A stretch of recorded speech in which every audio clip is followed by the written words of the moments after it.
Yeah.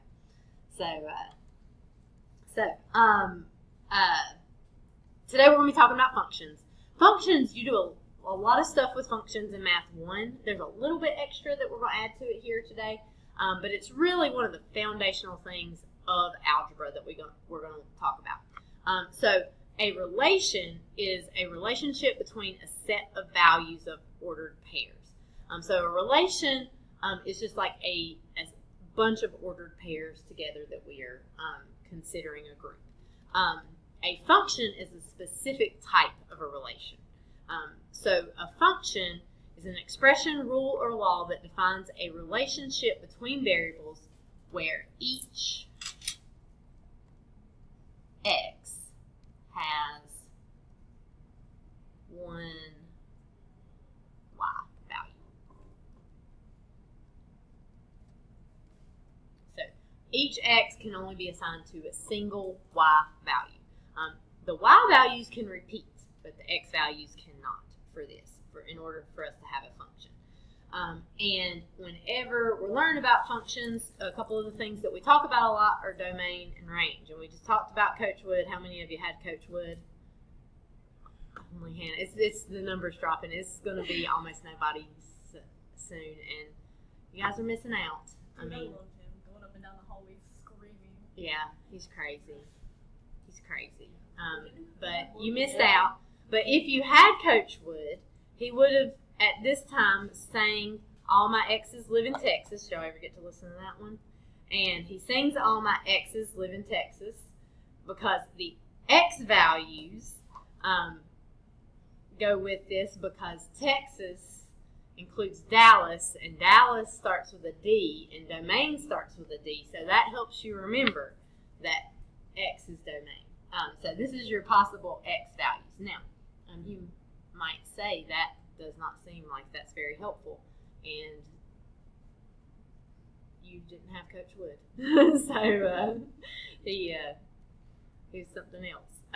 And so your domain are your X values, your range are your Y values, and that's something we're going to look at in more detail tomorrow for that.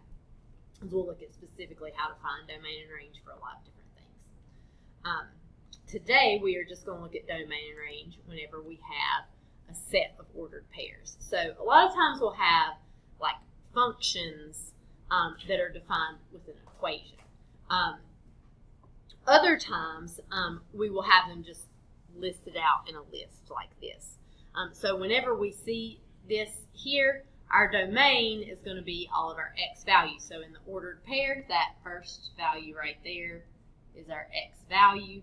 And to write our domain, we're going to use the squiggly brackets, and we just list everything.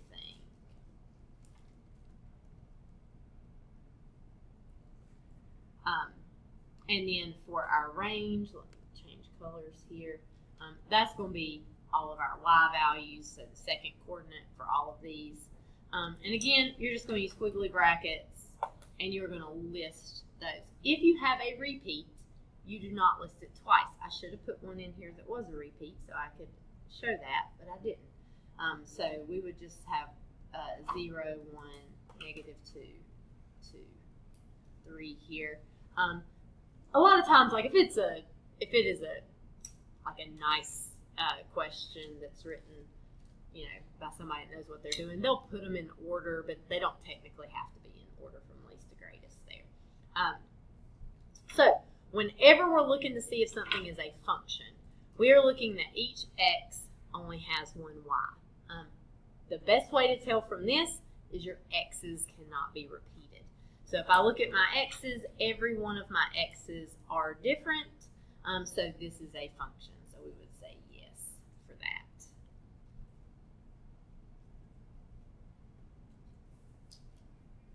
The y's can repeat. It's okay if the y's repeat in this case. Okay. Any questions there? All right. Another way that we sometimes look at these is from a graph. And when we're looking at functions from a graph, we can talk about a vertical line test, which you should have seen before, I think. And you probably did not do horizontal line tests because you don't have to do one-to-one functions in Math 1. So A vertical line test is when we're going to take a vertical line and we're just sort of pass it along our graph and see if it touches the graph more than once at any point. So if a vertical line touches the graph of a relation only once at each point as it is passed through the graph, the relation is a function.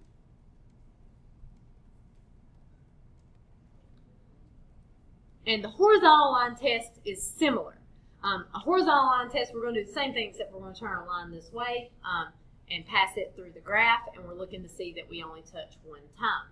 The reason that you did not do that in Math 1 is because this helps you find a specific type of function that you're not required to talk about in Math 1. A relation that passes the vertical and horizontal line test is called a 1-to-1 function. So, in order to be a 1-to-1 function, it must first be a function, so it has to pass the vertical line test. If it also passes horizontal line test, then it's going to be a 1-to-1 function. So let's look at a couple here. We've got these graphs, and I have my ruler as my vertical line. So whenever we're doing our vertical line test here we're trying to figure out if this is a function, 1-to-1 function, or not a function at all. So if I go across, is my vertical line touching more than once? It is. It's touching twice at a bunch of different places. So is this going to be a function?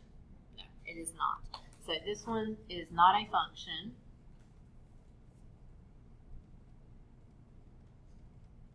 And if it is not a function, we're not going to worry about a horizontal line test because it can't be a 1-to-1 function because it's not a function at all. So it actually does, if we look at it, it does pass the horizontal line test, but it doesn't mean anything because it's not a function in the first place. If we look at example 3 here, if I take my line and pass it across here, do I touch at more than one point anywhere here? I do not. So is this a function? It is a function. So I'm going to go ahead and write the word function, and then we're going to think about whether it is a 1-to-1. And so then I want to turn my ruler like this, and I'm not tall enough to really get all the way up there, but you can kind of see it only has to happen once. And if you look at the x-axis right here, how many times do we hit this x-axis? We got 3 times just on that x-axis, right? So is this a 1-to-1 function? It would not be. It's just a regular function for that. So that's what we're going to do with those. We also have a couple here where we're going to use Desmos for this. So if you have your computer up, you can type these in Desmos yourself, or if you don't, you can just look at what I'm going to do up here. Either one is fine. You can just look at it up here. Let's see. Do you want to use like the normal one or like the NC?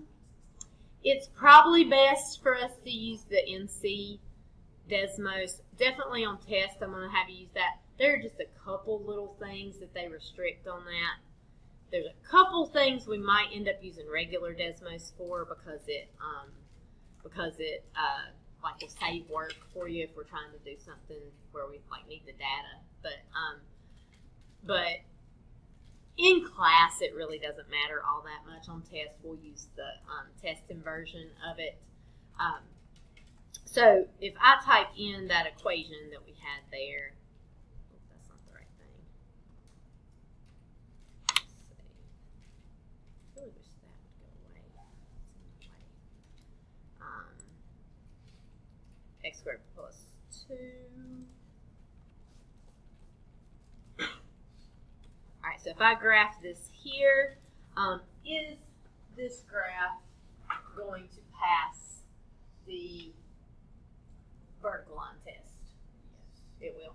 How about horizontal line test? It will not. So what would we say about this one? This one is a function, but it's not a 1-to-1 function for that.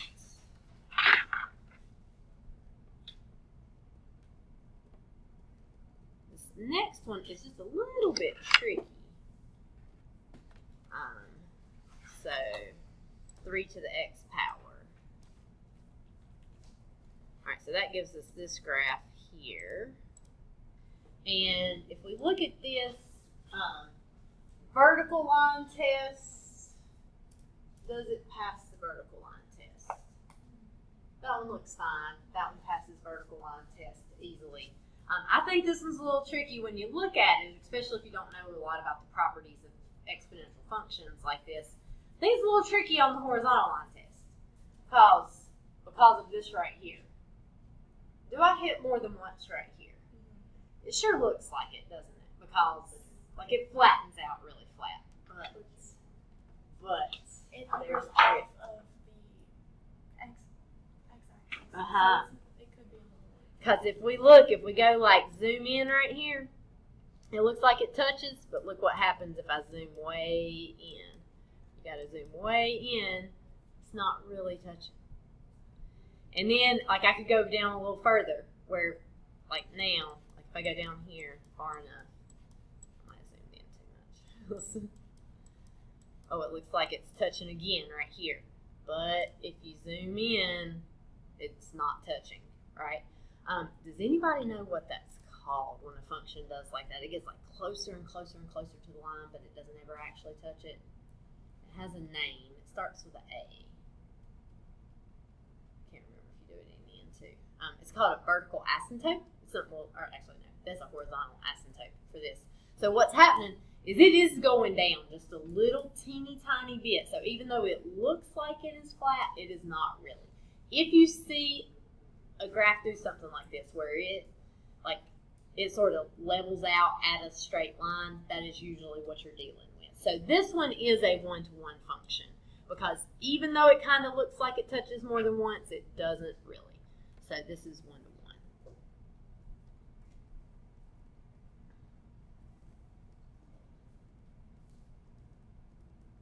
And vertical and horizontal asymptotes are something we'll talk about later too, so you'll learn that a little bit more in depth whenever we get to that.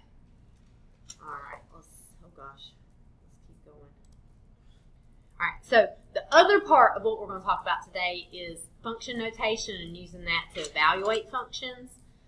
So function notation looks like this. You should have seen it a lot in Math 1 and 2, where we don't say like y equals, we say f of x equals.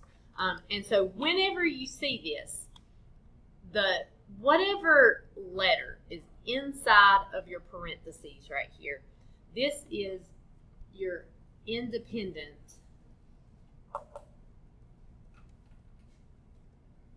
didn't make my box big enough variable.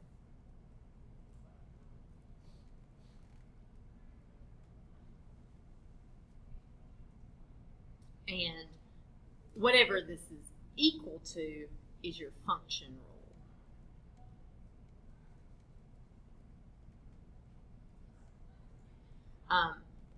Typically, for the independent variable, that's your input. That's what you're putting into the equation. Typically, we use x most often, but it doesn't have to be x. It could be a different letter. For example, like in physics, they use a t a lot because t is standing for time, and it's the independent variable in a lot of situations that you'll look at. So it's not always an x, but a lot of times it is. And then this rule over here tells us what to do to the input, right? What do I need to do to the x? So in this case, the rule is I need to take whatever number you've given me, I'm going to multiply it by 3, I'm going to add 1. And that's how that function rule works. Function notation is really valuable in math because for this first one, it allows for individual function names. I don't know why it's doing that. That says names, although it has this weird thing here, and this thing doesn't have an eraser on it. Like, if I click the eraser down here, it erases everything instead of just like letting me erase one little thing. So, pardon my mess there. There's an eraser over there on that bar. I wonder if this one works. Let's see. I hadn't tried that one. I think it's a separate bar, but maybe I should use it instead of using this one. Let's see. Oh, wait, I gotta do this. Okay, let's try. Well, I'm gonna try it on the next slide. I won't want to erase what I've got here already. And this is to avoid confusion as to which function is being examined. This is really helpful. There'll be several things that we do in this class where we've got to look at 2 or 3 or 4 functions at one time. So if I name one of them f of x and one of them g of x and one of them h of x, then I can refer to each one without having to describe anything in particular about it. It also easily defines the independent variable.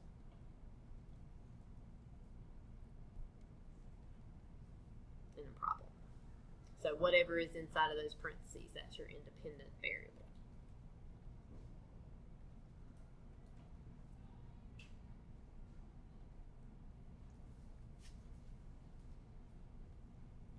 Okay, so moving on, maybe. Why is it not going to the next slide?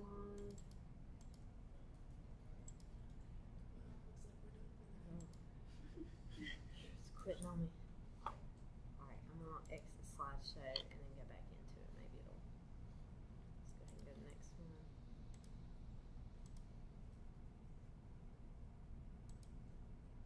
I'm going to try this pen too and see if that works better. So, evaluating functions is a really important thing that we're going to do. This is a Math 1 topic. It's not really a Math 3, but it's a thing you'll have to be able to do Math 3. So to evaluate a function, you're going to plug in. Let's see if it'll at least let me erase. It does let me erase, so this one might be better. Plug in the input for the function's independent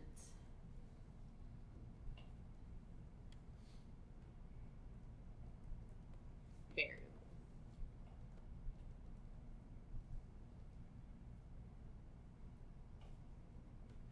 Which is typically, again, our x, but doesn't have to be. And to plug that in, you're just replacing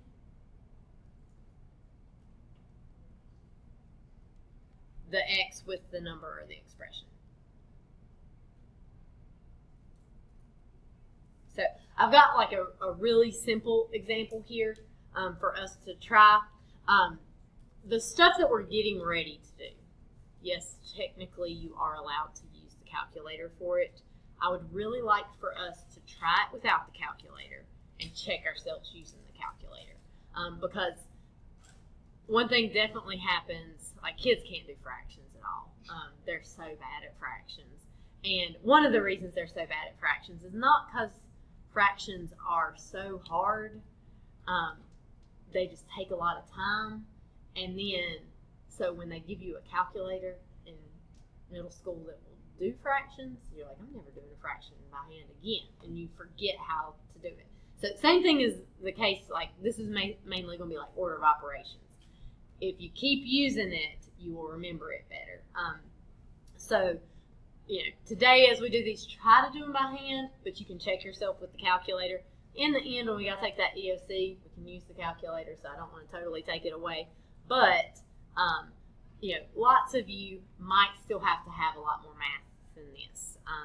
When I was looking through my first period class, there were several of those people that were, those kids that were putting like nursing and different things that they wanted to do, and I'm pretty sure you got to have pre-cal and stats for nursing. So, you got some more math ahead of you for some of you, and we want to get a good foundation instead of just squeaking by. So, although squeaking by is the best we can do, and we need everybody doing their best. So, whenever we do this, we are typically going to write f of 4 equals. Now, that is just a label. That is just telling us we plugged 4 into this function. It is not f times 4. It is not anything other than saying we plugged 4 into this function and here's what we got.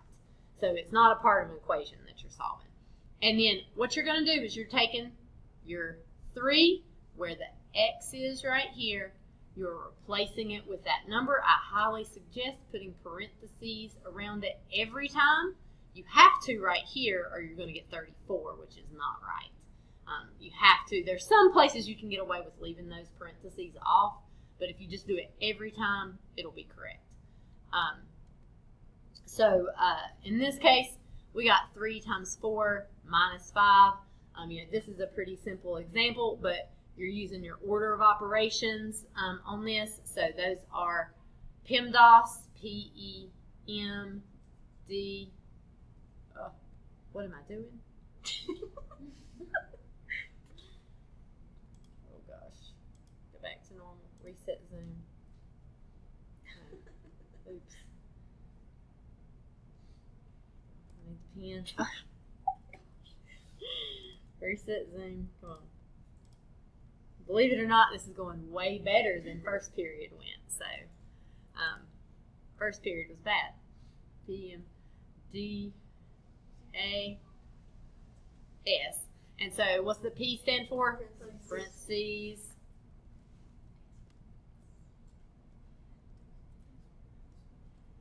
Dude, I forgot.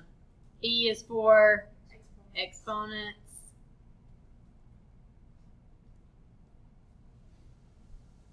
This is not writing that well anymore. What's it lagging for?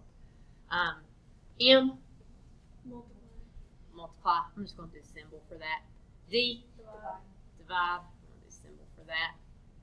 A, add. And S, subtract. And it's important to remember, like, multiplication and division go together. So you're like, they're not really like one before the other, but it doesn't make a very good word if you put them side by side.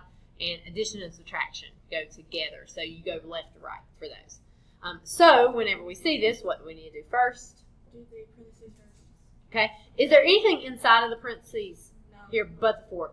So these are like not really parentheses in this case. Because there's not stuff to be done on the inside of those parentheses. But we would want to do those if there were things to do inside of the parentheses. Do we have any exponents? We do not have any exponents. So next, what do we do? Multiply. And that is going to be our 3 times 4, which will give us 12.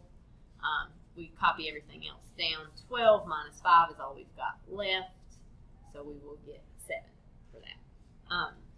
Another thing to think about here, this is pretty much the way that you're going to do these. 4 was my input value. That was the number I was putting in. 7 is the number I get out. Sometimes they might turn this into like an ordered pair. So this is the point. Like if you're graphing a point for that, it would be 4, 7, and you would graph that there. So whenever you have an ordered pair, this is your input. It's what you plugged in. I think I'm going to have to go. This is really lagging. It's like the longer I use it, the less it likes me. And this is our output.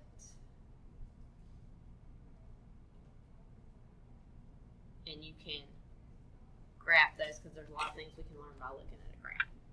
All right. So that one is a super basic example. I've got 3 more on the next slide, if I know how to get there. Let me show you this on Desmos also. Gotta do that. Gotta exit that drawing. On Desmos, there is also a super bad cheat and way. If you have to do it this way, you do not need to plan on going into a math-related career. But I'm going to have to shut the door because they're making airplanes out there. Huh? We'll see. Sometimes I do actually do activity where we do that, but we're not doing it today. Yeah. Yeah. I tell you, when I do that plane activity, I am horrified at how bad some kids' airplanes are. Because y'all are we are in origami class, so they can't be like. Well, here's the problem though. If you go back to my day, That's all we did. every kid in the room could build a paper airplane. Because you know what we didn't have? Phones. iPhones. So we had to entertain ourselves, you know. Y'all like I flying could- those to each other? Yeah, we could these Oh, yeah, these lots of pencils. you could, if you like broke it apart and had a rubber band, you could make like a paper wad shooter with these. I can't remember how to do it now, but I used to know how to do it back then, and I was a pretty good student. I wasn't the one getting in the most trouble there. So we had to get creative because we didn't have phones. And you guys, I got creative. yeah, you guys, Sometimes I wish we didn't have phones. yeah, I do too. My kids are so much better. They're happier when they aren't on their phones. Like they're See, like 2008, y'all, there were still phones, but they weren't as bad, so I still had a childhood. And I look at my little brothers now, and they're always glued to an iPad. It's Yeah. Like, I went outside, and it's like I just wish we I used to phones. I went outside. I almost broke my Yeah. foot. That was fun. yeah. We went to my grandma's house. We played tea party. Yeah. Already, yes. We got got kicked kicked out of the house. We fought and we broke those. Just go outside and leave me alone. Yeah, I got kicked out of the house. I do And occasionally still do that in my house. We had to drink out of the water. I Yeah. could swing on the swing set with my sisters. Yeah. So it's good. I mean, sometimes I'm too addicted to this. So I agree. I sometimes I just want to go back like to a flip phone. This is gonna be a great. But then there's so many things I use it for. I mean, it is helpful in some ways, but it rots your brain. But if you must, if you type the function in the first line, and then you type whatever they're asking for in the second line, Desmos gives you the answer, and as long as this looks exactly like what you see on your paper, it'll do it right almost every time. You don't really have to know order of operations. It does it for you. So it is really good for checking your work. I really would like for you guys to try it without it, and then you can check with it. On our desk. Hmm? Can you write on our My desks are a little old, and they don't erase very well. But I do have whiteboards, and usually I get them out and put them underneath your desk. So let's just go ahead and do that right now, and you're welcome to use the whiteboards.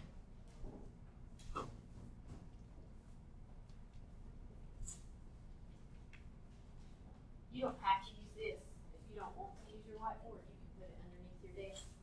And whenever we are using whiteboards, like if you just like to use it, like to use a whiteboard, Fight the demons right there. Well, is that enough noise, guys? if you just like to use the whiteboard lots of times, I got like lots of extra markers on my board. You can just grab one of these. I also have like those back corners got erasers, and this basket right here has little cloths that you can use for erasers.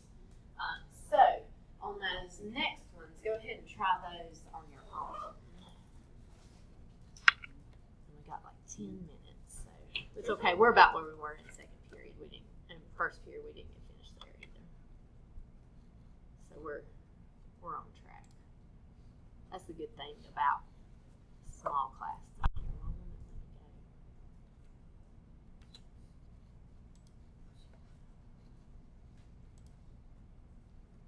Let's go over these up here together for this, and we'll get these done. And then we'll finish this up at the beginning of the class tomorrow since we didn't quite get this finished. So when I'm finding h of -3, that means I'm going to do 2 times -3 squared minus 3 times -3 plus 2. What do I have to do first? The square on the parentheses. I got to do the square because it's parentheses exponents, right? So I've got to do the -3 squared, which is -3 times -3, which is a +9. And then if you want, you could go ahead and do this next step because it is the next step. I got -3 times -3, so that's going to give me a +9 right there. And then a +2 I'm going to bring down there as well. So next I need to multiply. 2 times 9 is 18, plus 9 plus 2. And so 18 plus 9 is going to give me 27, 28, 29. So we should get 29 for our final answer. Where that 18 is right there. Did anybody have 36? Multiply 2 and 3 together and then square it. First period had a bunch of people doing that one. And I'm going to run through these next two really quickly. So like this h of 2, we're going to have 1 plus 2 over 4 times 1 minus 3. So that's going to give me a 3 on the top. I'm sorry, that should be a 2 right there. 4 times 2 is 8 minus 3 gives me 5. That won't reduce, so you can just leave 3/5 as your answer. Down here, I'm going to have square root of 5 minus 4 plus 2. So that is the square root of 1 plus 2. Square root of 1 is 1, right? What number times itself gives me 1? So that's just going to be 3 right there. And we need to go ahead and pack up because it's 5 times ago. So we'll look at the rest of this tomorrow. So tonight, the only assignment